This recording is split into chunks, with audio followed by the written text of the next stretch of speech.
Safely say, after 4 comfortable seasons in the top division, Brentford are a very well established Premier League side. Within those few seasons, they've faced challenges, obstacles that include huge amounts of injuries, departures to big names such as Ivan Toney, Raya, Christian Eriksen, and of course the jump itself from the Championship to the Premier League. But they managed it.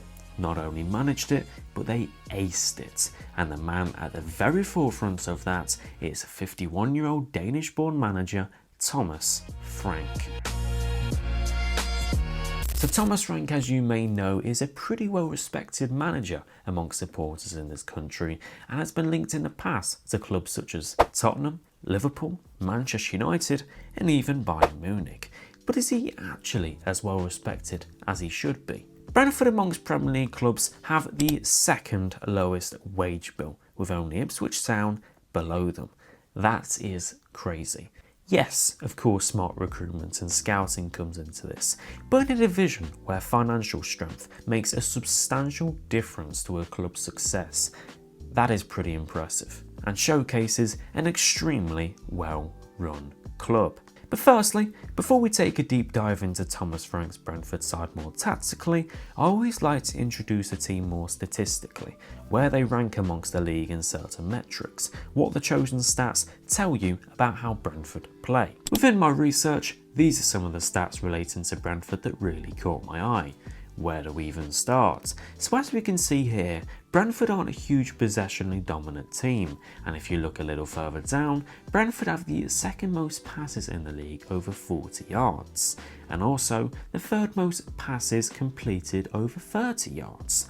This would suggest to you, wow, Brentford are very direct and hit it long whenever possible, but they actually share the most touches in the defensive penalty area and third most touches in the first third of the pitch, which identifies that yes, Brentford can be long and direct, but they can also control the game and dictate from deep. To me, this is the perfect mix. It's a flexible approach playing against any team, but it also makes Brentford a very fun and enjoyable side to watch. Football should be fun to watch, and that's what Brentford are. When going forwards, they have netted the 5th most goals in the league. They share the highest shots on target percentage and have the highest goals per shot. So it's fair to say this approach from Thomas Frank clearly unleashes the best out of the squad when attacking teams, but they're not always going to have the ball, evident by their possession stats. But Brentford are pressed in this department as well, with again, you guessed, some impressive stats. The Bees have the least amount of yellow cards despite their dominance in duels, with the most aerial duels won in the league. They also have the 5th most percentage of dribblers tackled in the league and the 3rd most tackles in the attacking third, showing you they are aggressive and they press high. But enough of that, let's get analysing. Thomas Frank's side set up in a bit of a 4-4-2. Some may say 4-2-3-1 or a 4-3-3, but let's just say 4-4-2. To expand on what I've already covered, Brentford's playstyle on the ball is a blend between short intricate passing with direct balls towards the good movement of runners in behind. Those short intricate passes are either looking to stretch the pitch and opponent's shape or consume 1 to 2 opponents in to create space in that area. Off the ball, as we know, Thomas Frank's side are very well drilled, but they aim to be man-to-man, aggressive, intense, high, but they're never too tight to the opponents from deep, which avoids the centre-backs or deeper red and white shirts from being exploited, a good reason for their lack of yellow cards. However, this is Brentford's most popular and successful lineup as of late, very well balanced on the eye, as you can see. Let's start by looking at Brentford on the ball in the different phases of the pitch, starting with low build-up. Often, when playing out from the back from a goal kick, it looks like a 4-2-4. It's important to note that when watching Brentford, you'll notice that the shape isn't rigid. Players are allowed to move, rotate, and express themselves more freely, mostly if you're an attacking player. So you may see Wissa and Sade rotate, or mbeumo and Wissa. Players won't be in their designated positions all the time. So as we can see, the fullbacks remain fairly close by and traditional in their positioning, as the two midfielders in Norgard and Yarmouk remain as a pivot. So 6 players within this phase to help them control the ball, 7 if you like to include the goalkeeper. They knock the ball around very simply. If they're in risk of losing it, then of course they'll hit it long, but they don't slow the game down too much. They look to move up the pitch as soon as possible. When Brentford hit balls directly up the pitch, those passes from deep are pretty good at generating good power, distance and accuracy onto them, because if they do get that right, then they'll always give the likes of mbeumo, wissa and serie a great chance of attacking that defence altogether. One of their most effective tools in low build-up though is a man by the name of Damsgaard. Damsgaard is a creative machine, but with the ball he is superb at keeping it in tight spaces and shares a very good technical footballing IQ. So Frank utilises this very effectively. Damsgaard often drops deep, unmarked, allowing him to get on the ball and have more touches. If he's not closed down, then that means he can pass the ball forwards himself or combine with a teammate. If he is followed though, then Damsgaard can hold on to the ball, consume numbers into him before nicely executing that pass into the space of which his opponents have just left.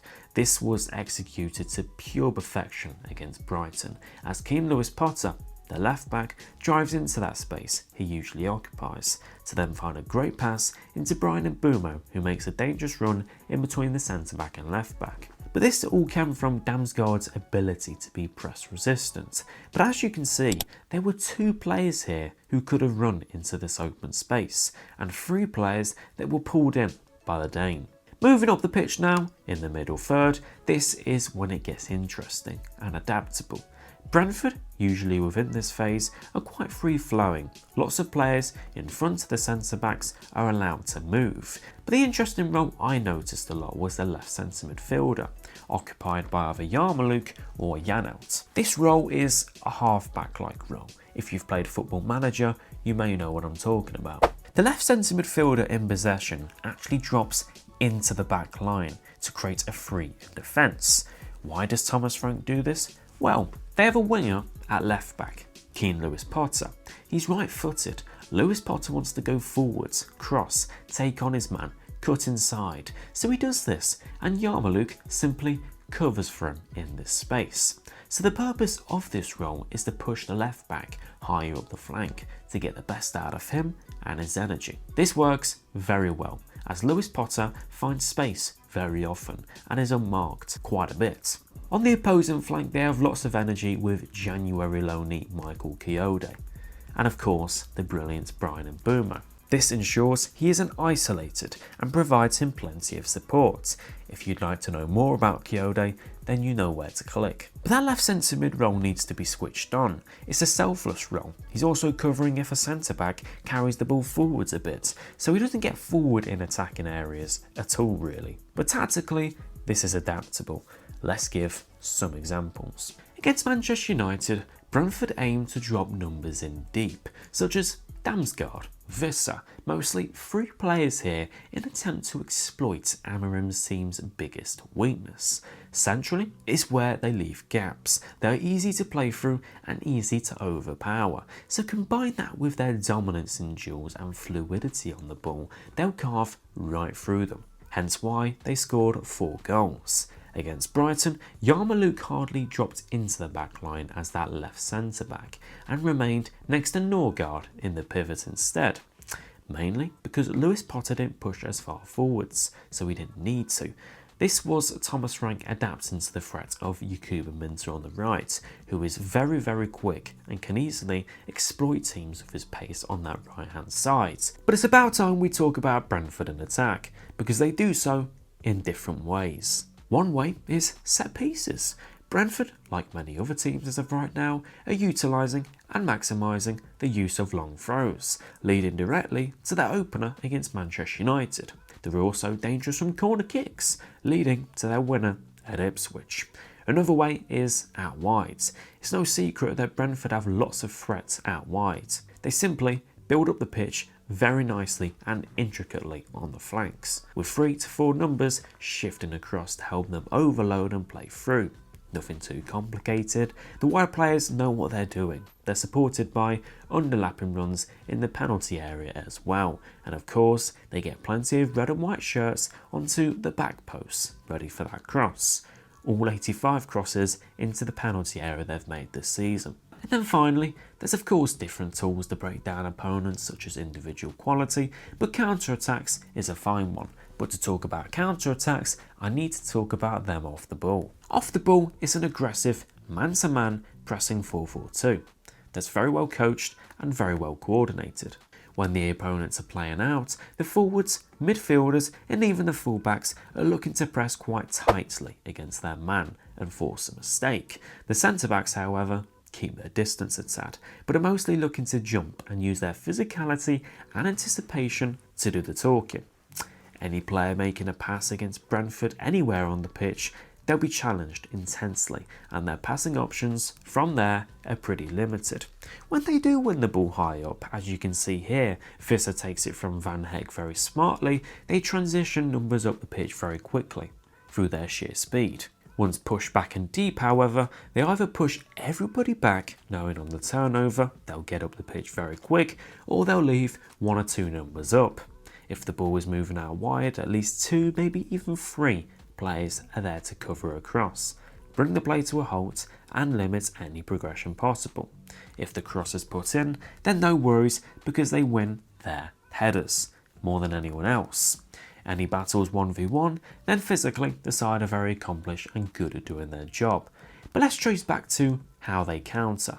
Brentford have the quality to pull all the numbers back and look to attack from deep. The pace, the power, the fluidity of their attack means they've got the quality to do this. But often, Thomas Frank will look to leave a man or 2 high up. This obviously leaves them short when defending, but it encourages a rather simple and direct form of attack once they've got the ball back. And they can do this with the clinicalness of who they leave up. The third goal against Brighton really springs to mind. Brighton's attack breaks down. The ball comes to Damsgaard, who executes a straight but powerful ball right in behind for Bryan and mbeumo to chase. Brighton are fairly wary of the threat and leave 3 players back, but that is no match for that speedy front 3, Sade, mbeumo and Wissa. It's truly devastating, and in that situation, near unstoppable to prevent, presenting exactly just how dangerous and fun of a side Thomas Frank has made Brentford. If you did enjoy this video, then make sure to smash a like and subscribe to the channel. What do you think of Thomas Frank and where Brentford could finish next season?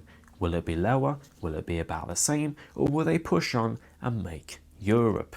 Thank you for watching, and I'll see you guys in the next one.